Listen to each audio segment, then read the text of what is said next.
بارك الله فيكم. جزاك الله خيرا. شيخنا فادل، إلهي ميزانك حسناتك كوسار وسواشا سيدا ونكسن وغي شبابتي. شيخنا فادل، أولا سلام السلامك أيكم السلام عليكم ورحمة الله وبركاته. أن سؤاشا وهريسو دنكي كتمد وولال سائل أي سؤاشا سو ديبتي.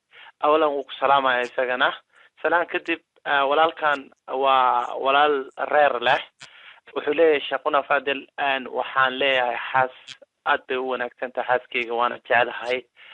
wuxuu leeyahay sheekh waxaa xoogaha dib iga haystaa xagga gogosha arrintaasna waxaa keentay dib oo yani xaaskeyga oo xanuunsan oo tabarteeda ee aad u yar tahay ay qabto sokor.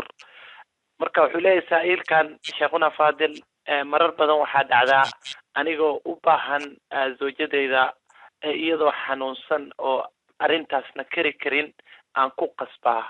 marka wuxuu leeyahay marar badan markaan arrintaas ay iga dhacdo ayaan haddana isku canaantaa oo aan keligay is canaantaa. marka wuxuu yidhi walwal badan baa qalbigayga ku jira inaan dambaabay oo zawjadeydii oo xanuunsan oo arrintaas aan ku kalifay. marka wuxuu leeyahay sheekuna Fadil qalbigayga yani mar walba arrintaas ayaa ku soo dhacdhacda waxaan isdhahaana imtixaan baa kugu socdaa talow. marka wuxuu leeyahay sheekuna Fadil maxaa igula talin lahayd inoo soo duceey buu leeyahay ilaahi subxaanahu wa tacaala inuu caafimaad isiiyo zawjadeyda. walaalkana uu na dhegeysanaya sheekuna Fadil falyatafadal mashkuuran wamaajuura. sheekuna الحمد لله والصلاة والسلام على رسول الله صلى الله عليه وسلم وبعد.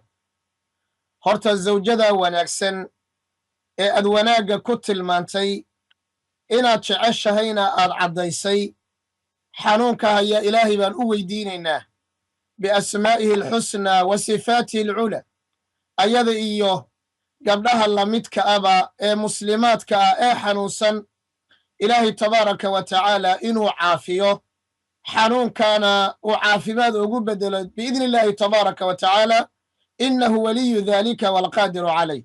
إلهنا وحبكم أها وأنا أيضنا ولغو امتحام يا أذيك اللفت هذانا ولغو امتحام يا أنك أن حسوسي سينا لفت يدو امتحان أي نوتهي كوا امتحان ككباس إلهي أنك تبارك وتعالى سيدا أذو إلالينا يسقبنا أغو البهاري قبنا wax adiga oo gogol wax ka raadsaday aad dareemayso xaraj iyo dembi aad dareemayso runtii warac iyo xalaal miirad aad u wanaagsan ayaa kaa muuqda ilaahayna tabaaraka wa tacaala adigoo kalena ha badiyo. ilaahayna tabaaraka jalla wacalaa wax ka khayr badan dhibka aad mataqaana aad dareemaysana wax ka khayr badan ilaahay kugu bedela tabaaraka wa tacaala. gabadhaasi markaan u ducaynay kadib walaalku wuxuu leeyahay gabar wanaagsan oo jecelahay baan qabaa laakiin mushkilad baa xagga sariirta iga haysata. maxaa yeelay waa gabar xanuunsan oo daciifa tabar darra sonkorna waa ay qabtaa. mararka qaarkood waan qasbaa kadibna waxaan yar dareemayaa in aan dembi galay. horta tala ahaan waxaan ku dhihi lahaa gabadha ilaali gabadha u dadaal xanuunkana ilaahay baa tabaaraka wa tacaala keena ilaahay baana qaada tabaaraka wa tacaala. adiguna waa lagugu imtixaamayaa janno ku raadso oo ajir ka raadso biilaahi tabaaraka wa tacaala. maxaa ragga Soomaaliyeed in badan oo kamid ah hadday haweentu ay xanuunsato way ka tagaan sida dumarkuba haddii uu ninku xanuunsado in badan oo kamid ah ay oga tagaan. waxaa ka wanaagsan in laysu sabro in laysu dulqaato biilaahi tabaaraka wa tacaala. soon baan ku dhihi lahaa isniinta iyo khamiista soonka badi biidnillaahi tabaaraka wa tacaala. kaalmayso wax walba oo kuu bannaan sharcan kuu bannaan oo kaa khafiifin kara biidnillaahi tabaaraka wa tacaala shahwadan kaa khafiifin kara biidnillahi tabaaraka wa tacaala. oo hadday gabadhu galmada ay ku dhib mudanayso haddee adigoon galmoonin ayaad adiguna xaajadaada gudan kartaa.